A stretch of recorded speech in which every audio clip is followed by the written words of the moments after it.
Folk tror, de mangler motivation, men det er løgn. Du mangler disciplin.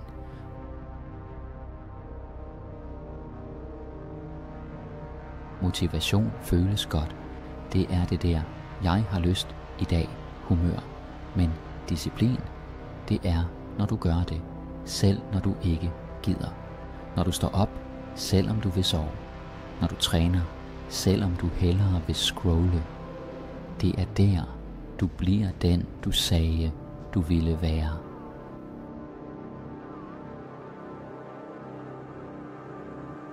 Sandheden. Disciplin føles ikke fedt, men det føles bedre, end at fortryde, du ikke gjorde noget.